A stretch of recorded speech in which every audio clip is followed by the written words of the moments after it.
Hello, and welcome to the Harbor Include training series. My name is Penny. I'm going to be your trainer and guide through this process. Alright, let's get started with this module. This is LGBTQ 101. Okay, like I said, my name is Penny. I'm going to show you my information on the screen. Feel free here to pause if you need to, okay? Alright, so Harbor Include is a safer space on the harbor for LGBTQ youth and their friends. We do events in partnership with Events on Emerson and Hoquiam. You can reach us on the web at facebook.com/harborinclude or harborinclude.com. You can also reach me at 337-315-1430, the organization at info@harborinclude.com, or again myself at my professional email penny.gotro@tmbho.org. Okay? All right.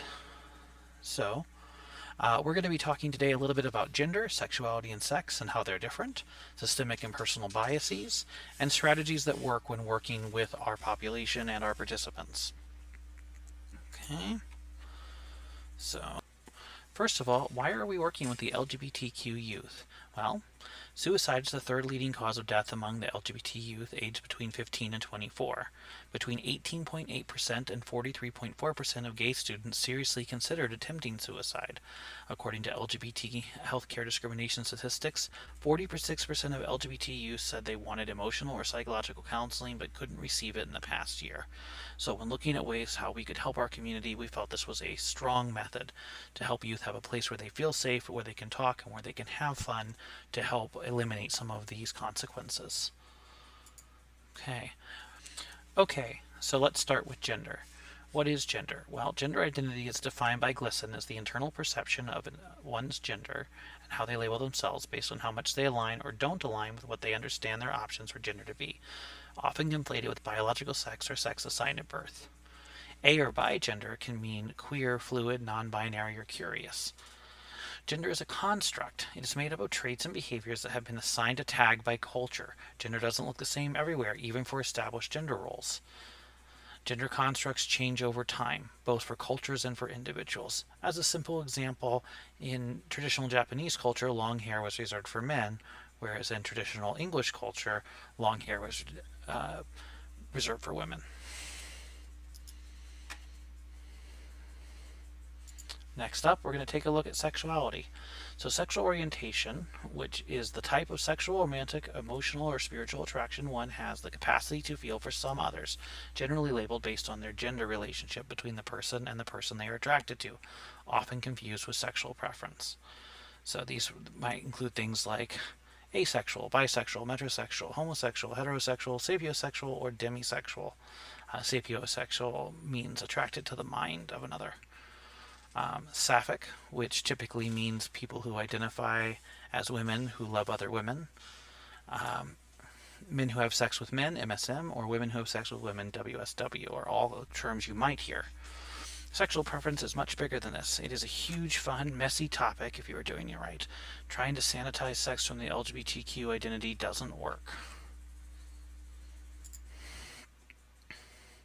Sex assigned at birth.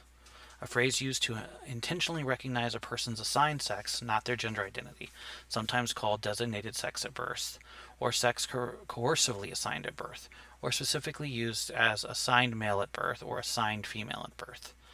I think AMAB and AFAB is what you'll hear the most of the time. Jenny was assigned male at birth but identifies as a woman would be an example. Things to avoid. Referring to a person as transsexual. It conflates sex and gender and is outdated. Let's talk briefly about gender essentialism and TERS. Gender essentialism is the idea that ultimately one's gender is defined by their biological parts. So if you have a vagina, then you are a woman. If you have a penis, you are a male.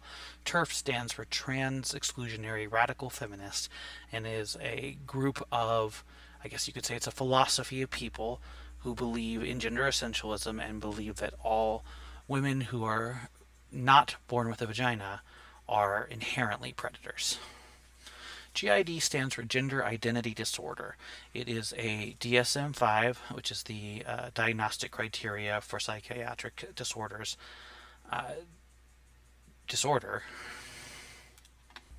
GID stands for Gender Identity Disorder. It is in the DSM-5 and is a registered disorder with the American Psychiatric Association to describe someone who does not feel comfortable in their gender assigned at birth.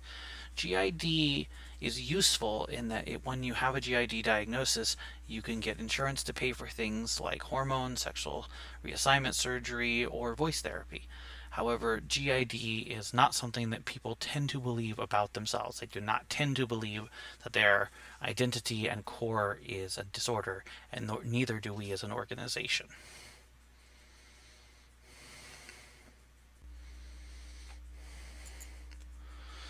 So the last section was a little bit dense. This is the same information but done in a visual format. This is the Gender Unicorn by the Trans Student Educational Resources.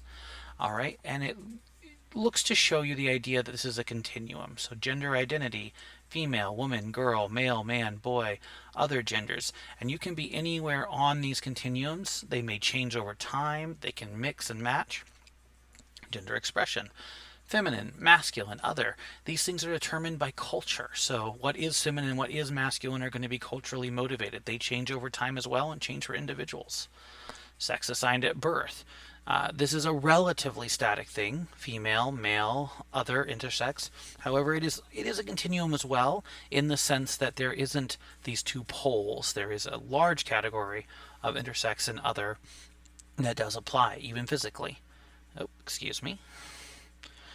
Physical attraction. You could be more or less attracted to women, more or less attracted to men, more or less attracted to other genders. Again, for individuals, this changes over time and that's fine. And it is important to respect people where they are at in the moment. Emotionally attracted is similar to physically attracted, except for it is more about the mind, the culture, the preferences, the person outside of their body. And again, women, men, and other genders. This is a good moment to talk about folks who may be asexual or aromantic. So someone who's aromantic might have physical attraction along these continuums, but no emotional attraction. And someone who is asexual may have romantic attraction to people, but not have a physical drive. And again, that's okay and part of our community. Okay. So what is systemic bias? Systemic bias is the sort of automatic bias that affects people's lives. It's things like housing discrimination, school discrimination, bullying, police discrimination, the sorts of things that affect people's lives, sometimes in larger or smaller ways that are everywhere.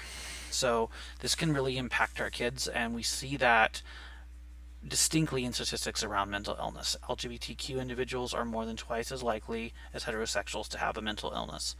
Those in the LGBTQ community are 2.5 times more likely to experience depression, anxiety, and substance abuse compared to heterosexuals. Note, substance use is more common today. This is an older statement. 31% of older adults in the LGBTQ community report depressive symptoms, and 39% report serious thoughts of suicide. Women who identify as lesbian or bisexual are more than twice as likely to engage in heavy drinking in the past month than heterosexual women. Okay, so what can we do about this? Being open to change. People's identities change over time, and certainly working with teenagers, it could be week to week. People's names could change, their identities, who they're attracted to. They're exploring, and that's always okay. You can check in on pronouns. They're going to change, so ask. Being LGBTQ is an important part of who you are, but it isn't all you are. Our kids maybe are here because they're either queer identified or friends of queer identified folks, but there's a lot more to them. They could be gamers, they could be musicians, they could be slackers, they could be game designers, any number of things. And all of those things are as much a part of who they are as their LGBTQ-ness. Don't get stuck on that fact. Please do not pathologize identity. The worst way to get stuck on the fact that someone is LGBT is to assume that being LGBT is inherently a problem for them, or that things that are going on in their lives or their mental state, having a bad day today, is because they are queer. Please do not pathologize it. All right. So let's talk about parental grieving with coming out. A lot of parents experience a process of loss when their kids come out, especially when their kids come out as trans. They might feel like they're losing a daughter, and it can take time before they understand they're gaining a son. This is really hard for our youth. They want to be accepted right away, and that's a reasonable want. But I want you to know that parents often do grieve, and we have to give them space to do that grieving. We can help them feel supported and guide them towards understanding so they can restore those relationships with their kids.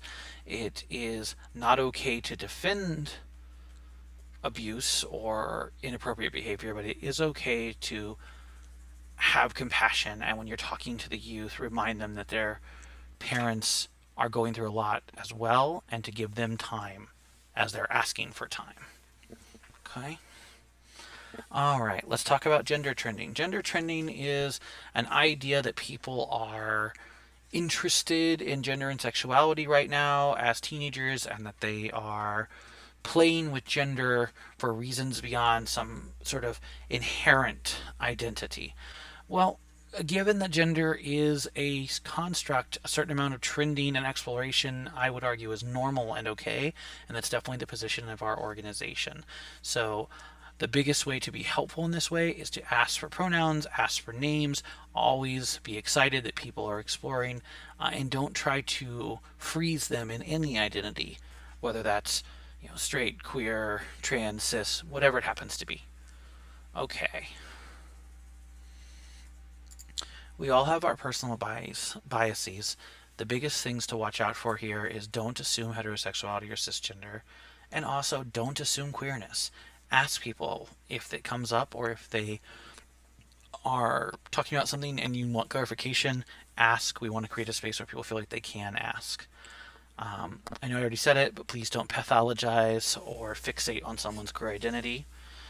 Resist the urge to overly identify with participants or their parents. This can be really easy to do. We're here because we care. We're here because we're parts of the community, or we want to help, or we have family who are in the community. But the important thing is to be a little bit objective and create a little bit of distance while still being there for our participants. Okay.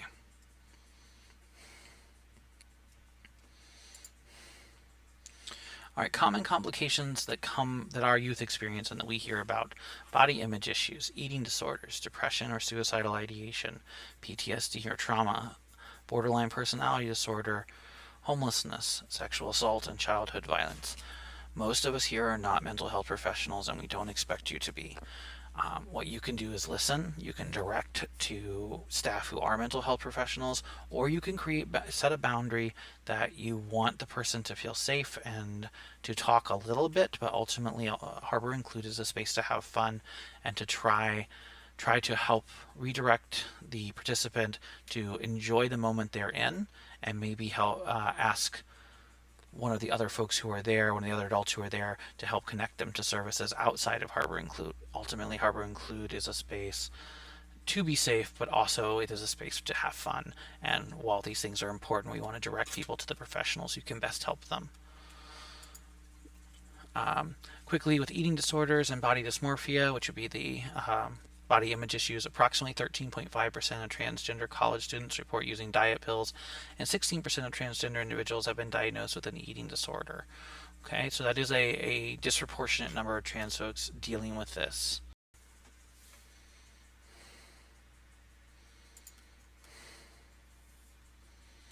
Okay, resources for eating disorder. There's the Emily program. This link goes to some of their stances and information about the transgender community with eating disorders. Hello Cruel World is a book written by a member of the community on avoiding suicide with a focus on the teen audience. The Trevor Project is a 24-hour suicide hotline for members of the queer community. GLSEN is an organization with tremendous amounts of information about our community, about teaching our community, about growth, self-growth, and family growth. It's just an all-around excellent resource. And the Safe Zone Project is a teaching tool where much of the information for this presentation came from, and is absolutely recommended.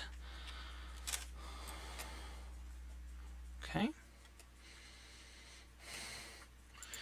If you have any questions, please don't hesitate to reach out. Via email would be preferable, but you can also call or use any of the other contact information from earlier in the presentation. Thank you so much for listening and being here, and please continue on with the other modules if you are interested in volunteering with Harper Include. Take care.